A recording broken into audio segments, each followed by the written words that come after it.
Hello friends, welcome to my channel United Tutorial. तो देखिए, distance और डिस्प्लेसमेंट का जो डिफरेंस है दोनों के बीच का, वो मैंने यहाँ पे लिख दिया है। डिफरेंस मतलब डिफरेंस एक्चुअल में डिफरेंस नहीं लिखा, दोनों के बीच मतलब क्या क्या सिमिलरिटीज है और क्या क्या डिफरेंसेस है दोनों लिखे हैं। बस ऐसे क्यों लिखा है? क्योंकि आप कंपेरिजन में आपको ध्यान अच्छे से समझ में आ जाए इसलिए। तो देखिए, डिस्टेंस डिस्टेंस क्या होता है? Distance is the length of the actual path travelled by an object in motion while going from the one point to another।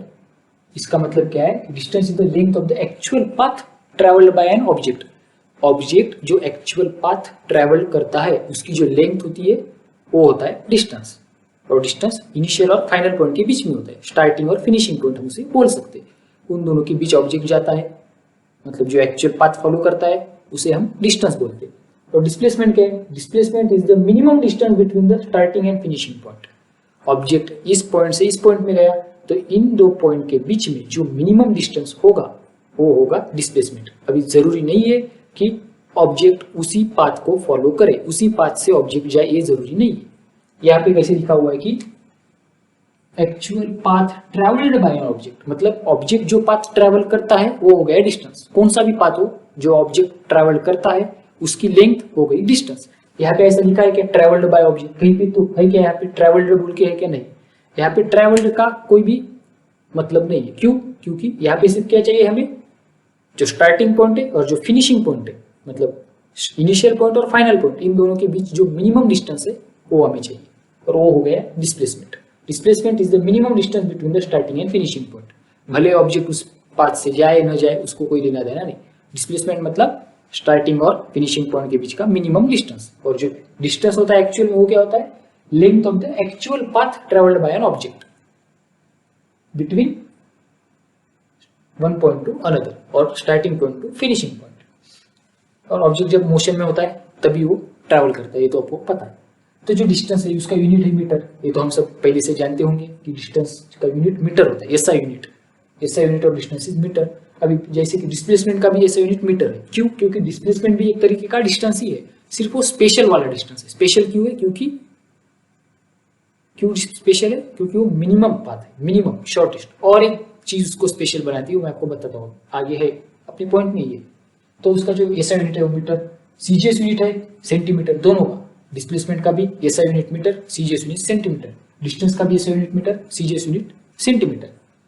अभी ये जो स्केलर क्वांटिटी है डिस्टेंस, और जो डिस्प्लेसमेंट है वो वेक्टर क्वांटिटी है। वो भी स्केलर और वेक्टर क्या होते हैं शायद आप लोगों को पता होगा या नहीं होगा, पता नहीं मुझे, आप लोगों को जानते हो या नहीं पता नहीं, लेकिन फिर भी आपको ऐसे बता देता हूँ। वैसे हम नेक्स्ट ट्यूटोरियल में इसके बारे में देखने वाले हैं, तो मैं आपको एकदम शॉर्ट में बता देता हूँ। स्केलर क्वांटिटी मतलब जिसको सिर्फ मैग्नीट्यूड होता है। मैग्नीट्यूड मतलब उसको सिर्फ वैल्यू होती है। मतलब अब देखिए मैं क्या बोल रहा हूँ, मैंने यहाँ से यहाँ गया तो मैं बोलूंगा मेरा डिस्टेंस है 5 मीटर का, 5 मीटर में ट्रैवल किया, तो जो 5 मीटर है वो मेरा क्या हो गया? मैग्नीट्यूड। डिस्टेंस का सिर्फ मैग्नीट्यूड होता है। और जो डिस्प्लेसमेंट होता है वो वेक्टर क्यों है? क्योंकि उसको मैग्नीट्यूड भी है और डायरेक्शन भी। स्केलर को सिर्फ और सिर्फ मैग्नीट्यूड होता है, डायरेक्शन नहीं होती। वेक्टर को मैग्नीट्यूड भी होता है, डायरेक्शन भी होती है। मतलब अगर मैं बोलूंगा डिस्प्लेसमेंट तो क्या बोलूंगा? डिस्प्लेसमेंट मतलब क्या आएगा मेरा? मैग्नीट्यूड। सपोज 10 मीटर, 10 मीटर उसका मैग्नीट्यूड प्लस उसकी डायरेक्शन भी होती है। तो यहाँ से यहाँ मतलब डायरेक्शन, डायरेक्शन भी जरूरी है वेक्टर क्वांटिटी के लिए। तो डिस्प्लेसमेंट वेक्टर क्वांटिटी है, डिस्टेंस स्केलर क्वांटिटी। मैं नेक्स्ट ट्यूटोरियल में स्केलर और वेक्टर अच्छे से बता दूंगा। फिलहाल आप याद रखिए कि ये स्केलर है और ये वेक्टर है। तो देख लिया डिस्टेंस और डिस्प्लेसमेंट हमने। मैं अभी कुछ एग्जांपल देके आपको और क्लियर कर दूंगा एकदम। पहले आप ये नोट डाउन कर लीजिए, पूरा वीडियो को पॉज करके भी आप ये नोट डाउन कर सकते हैं, क्योंकि एग्जाम में आता है डिस्टेंस और डिस्प्लेसमेंट के बीच में जो डिफरेंस है वो बताओ। तो डिफरेंस में क्या बताओगे आप? डेफिनेशन दोनों की, जो पहला वाला पॉइंट है और लास्ट वाला पॉइंट, ये स्केलर क्वांटिटी और ये वेक्टर क्वांटिटी है। अगर नोट बोले सिर्फ right a note on distance तो ये 4 पॉइंट आएंगे उसमें। डेफिनेशन, उसका SI unit, CGS unit, scalar quantity. अगर आपको और एक दो पॉइंट लिखने हैं अपने खुद के मन से जो आप डिस्टेंस के बारे में जानते हो, या फिर आप एग्जाम्पल भी लिख सकते हो, जो मैं आपको आगे बताने वाला हूँ एग्जाम्पल्स, वो भी आप वहाँ पे लिख सकते हो। अगर डिस्प्लेसमेंट पे नोट बोलेंगे तो ये 4 पॉइंट, और उसके आगे आपको कुछ लिखना है आपके मन से बुक में पढ़ के और कुछ ज़्यादा, तो आप लिख सकते हो। और डिफरेंस में सिर्फ क्या आएगा? ऊपर वाला और लास्ट वाला पॉइंट, क्योंकि मीटर। अब आप ये भी लिखेंगे तो कुछ मतलब बिगड़ेगा नहीं, मगर फिर भी डिफरेंस बोला है दोनों के बीच में तो हम डिफरेंस ही लिखेंगे। अभी ये तो कॉमन पॉइंट है, कॉमन पॉइंट है मीटर और सेंटीमीटर, इसका एसआई यूनिट और सीजीएस यूनिट है दोनों का भी, तो ये कॉमन पॉइंट हो गया। तो ये डिफरेंस हो गया, तो इस पे क्वेश्चन आ सकता है, आप नोट डाउन कर लीजिए।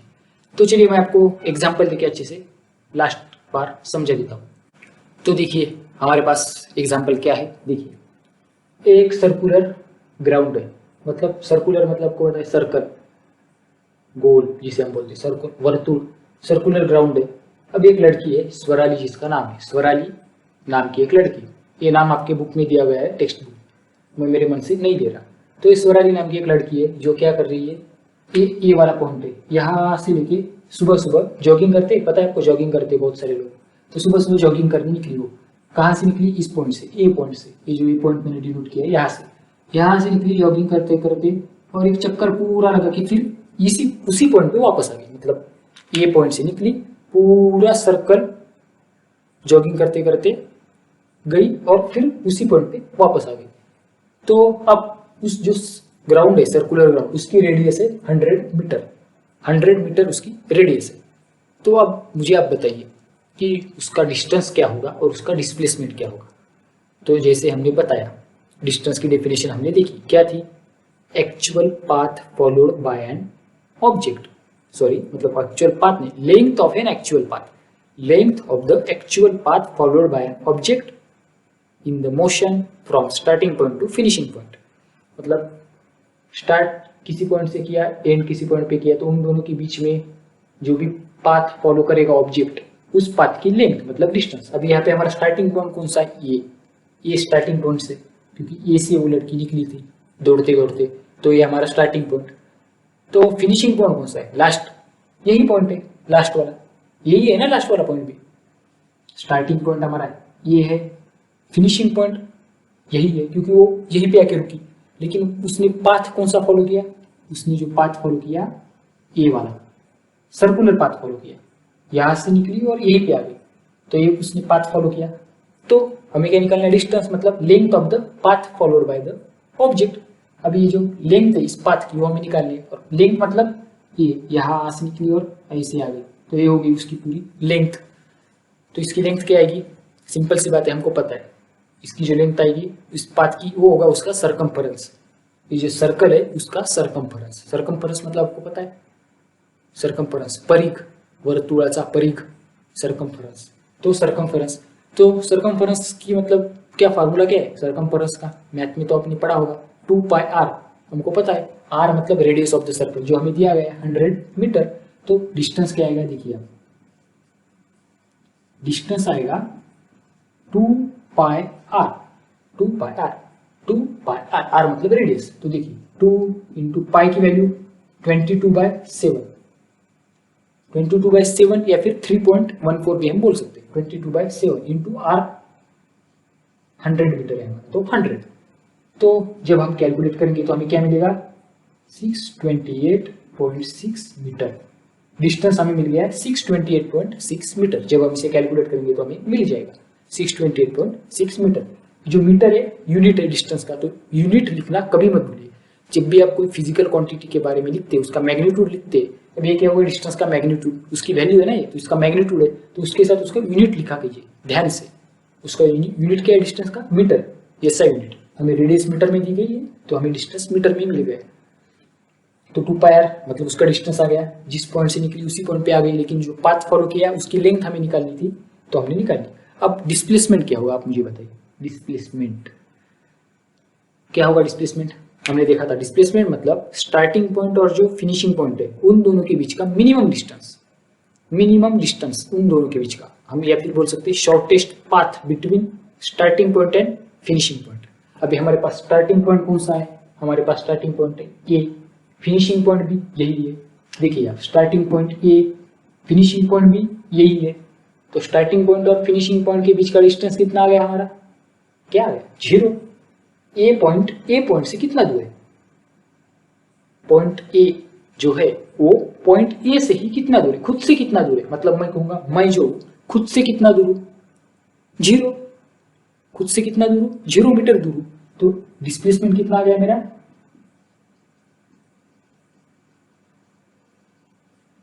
डिस्प्लेसमेंट आ गया 0 मीटर, 0 मीटर मेरा डिस्प्लेसमेंट आ गया। सीधी बात है 0 मीटर, क्यों, क्योंकि उसी पॉइंट से निकला वहीं पे आ गया, तो 0 मीटर डिस्प्लेसमेंट आ गया। तो देखिए आप, यहाँ पे आपको क्लियर हो जाएगा डिस्टेंस और डिस्प्लेसमेंट का डिफरेंस।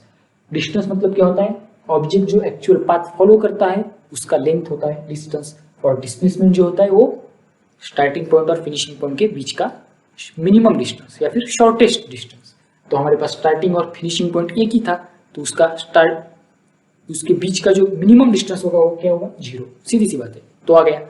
अभी दूसरा एग्जांपल आपको बता दूं, देखिए आप, ये पॉइंट है ए और ये पॉइंट है बी, कोई भी पॉइंट पी क्यों लीजिए यार, क्यों पॉइंट से कोई मतलब नहीं है, ये स्टार्टिंग पोजीशन है और ये फाइनल पोजीशन है।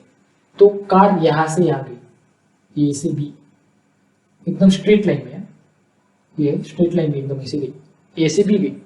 तो आप मुझे बताइए इसका डिस्टेंस क्या होगा। अभी इन दोनों का मैं लिखता हूँ यहाँ पे 500 मीटर। तो ए से बी एक कार चली गई, तो डिस्टेंस क्या होगा, क्या होगा 500 मीटर। क्यों, क्योंकि ऑब्जेक्ट ने कौन सा पाथ फॉलो किया है, कौन सा पाथ फॉलो किया ऑब्जेक्ट ने, ए टू बी वाला, ये जो पाथ दिखाया है वही पाथ फॉलो किया है, उसकी लेंथ कितनी 500 मीटर। तो डिस्टेंस कितना आ गया 500 मीटर, सीधी सी बात है। अब डिस्प्लेसमेंट कितना आएगा, डिस्प्लेसमेंट देखिए आप, ए से बी गई है, starting point A, finishing point B, दोनों के बीच का मिनिमम डिस्टेंस, मिनिमम मतलब एकदम स्ट्रेट लाइन, दोनों के बीच जब हम निकालेंगे तो हमें मिनिमम डिस्टेंस मिलेगा। तो मिनिमम डिस्टेंस मतलब यही आ रहा है 500 मीटर है। तो यहाँ पे देखिए डिस्टेंस और डिस्प्लेसमेंट दोनों के आ गए, इक्वल आ गए। यहाँ पे डिस्टेंस बहुत बड़ा है, डिस्प्लेसमेंट 0 है, पता चल गया आपको। यहाँ पे दोनों इक्वल है, डिस्टेंस और डिस्प्लेसमेंट, क्योंकि ऑब्जेक्ट ने जो पाथ फॉलो किया है वो डिस्प्लेसमेंट वाला पाथ ही फॉलो किया है, मतलब वही डिस्टेंस है और वही डिस्प्लेसमेंट है। तो अभी दूसरा और एक एग्जांपल बताता हूँ आपको। ए पॉइंट है पी, ए पॉइंट है क्यू। तो जो कार है अब क्या करेगी, पी से क्यू जाएगी, ऐसे पी से क्यू गई और फिर वापस आ गई उसी पाथ से, पी से क्यू गई और फिर रिटर्न मार के वापस आ गई, और दोनों के बीच का जो फिर से डिस्टेंस है वो कितना है,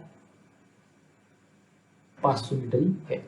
तो पी से गई और वापस पी पे आ गई कार। तो आप मुझे बताइए जो कार ने डिस्टेंस कितना कवर किया होगा, कितना डिस्टेंस कवर किया कार ने। तो अब हमें फिर से लेंथ ऑफ द पाथ निकालना है, डिस्टेंस मतलब length of the path. Path कौन सा है, पी टू क्यू, वापिस क्यू टू पी। कार पहले पी से क्यू गई, फिर क्यू से पी पे आ गई, तो कितना कवर किया उसने डिस्टेंस, 500 मीटर। जाते समय आते समय 500 मीटर, तो डिस्टेंस कितना हो गया 1000, 500 प्लस 500 1000, हमको पता है 500 प्लस 500 1000 मीटर आ गया डिस्टेंस। और डिस्प्लेसमेंट, डिस्प्लेसमेंट मतलब क्या, हमारा स्टार्टिंग पॉइंट और फिनिशिंग पॉइंट के बीच का मिनिमम डिस्टेंस। स्टार्टिंग पॉइंट कौन सा है, पी, कार पी से निकली थी, वापस कहाँ पे आ गई, पी पे ही आ गई, क्योंकि हमने कंप्लीट जो बोला है, कहाँ से बोला है, P to Q, Q to वापस पी पे आ गई।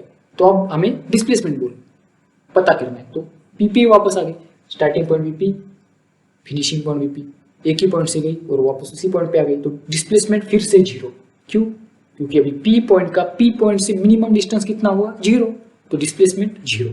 डिस्टेंस जाते समय 500, आते समय 500, जो पाथ फॉलो किया है जाते समय का 500, आते समय का 500, 1000, तो डिस्प्लेसमेंट 1000 मीटर और डिस्प्लेसमेंट 0 मीटर और डिस्टेंस 1000 मीटर। तो आ गया, समझ में आ गया होगा आपको एग्जांपल से कि डिस्टेंस और डिस्प्लेसमेंट क्या होते हैं एक्चुअल में।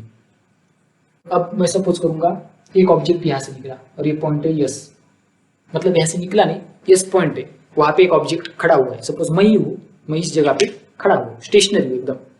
अब मुझे बताइए मेरा डिस्टेंस कितना हुआ, मैंने कितना डिस्टेंस कवर किया, 0। क्यों, क्योंकि मैं यहाँ से हिला ही नहीं, मैं कहीं पे गया ही नहीं, तो मेरा डिस्टेंस 0।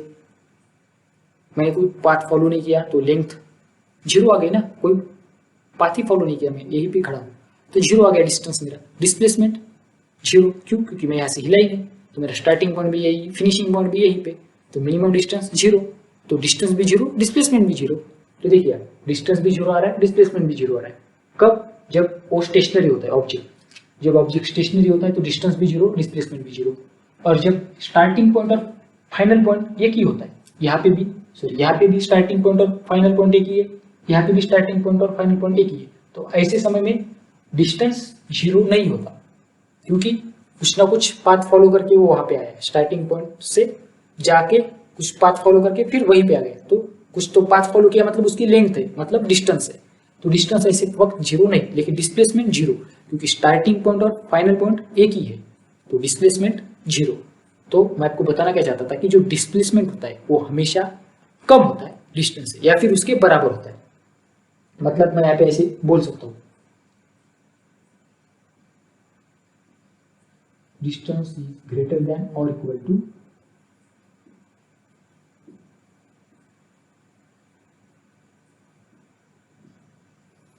डिस्प्लेसमेंट। देखिए ये जो बॉक्स में मैंने निकाला है एक ग्रेटर देन और इक्वल टू है, डिस्टेंस इज ग्रेटर देन और इक्वल टू डिस्प्लेसमेंट। मतलब या तो मेरा डिस्टेंस डिस्प्लेसमेंट से बड़ा होगा या तो डिस्प्लेसमेंट के बराबर होगा। तो आप यहाँ पे देखिए ये जो यस वाला एग्जांपल है हमारा, मैं यहाँ से गया ही नहीं, इस पॉइंट पे ही खड़ा हूँ तो मेरा डिस्टेंस भी जीरो डिस्प्लेसमेंट भी जीरो, मतलब दोनों इक्वल है।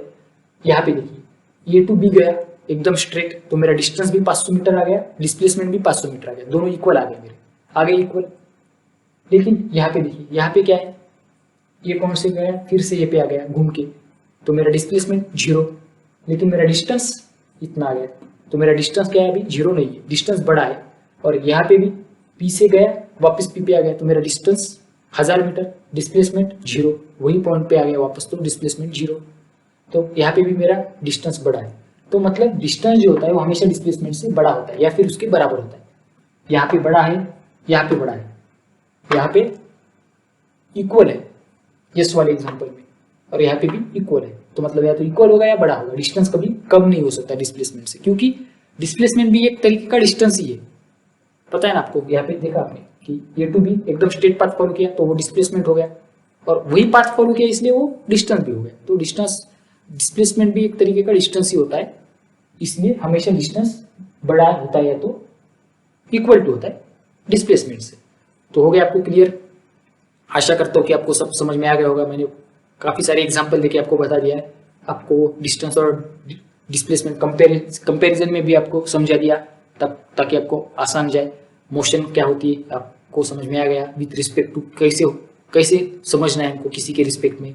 मैंने आपको एग्जाम्पल देके बता दिया, मैं मेरे रिस्पेक्ट में मार्कर मूव हो रहा है ऐसे आपको बताया था, तो आपको समझ में आ गया होगा। अगर आपको समझ में ना आ गया हो अब तक फिर भी तो थोड़ा सा बुक पढ़ लीजिए, ये तो आपको पढ़ना ही पड़ेगा, समझ में आए या ना आए फिर भी आपको बुक तो पढ़ना ही पड़ेगा क्योंकि इंपॉर्टेंट होता है। और जो चीज़ें मैं बोर्ड पे निकाल रहा हूँ, मतलब जो मैं लिख रहा हूँ डेफिनेशंस या फिर डायग्राम एग्जाम्पल, वो आप नोट डाउन कीजिए बुक पे या नोटबुक पे, क्योंकि जब तक आप पेन और पेपर लेके सॉल्व नहीं करोगे तब तक आपको ध्यान में नहीं रहेगा, समझ में नहीं आएगा।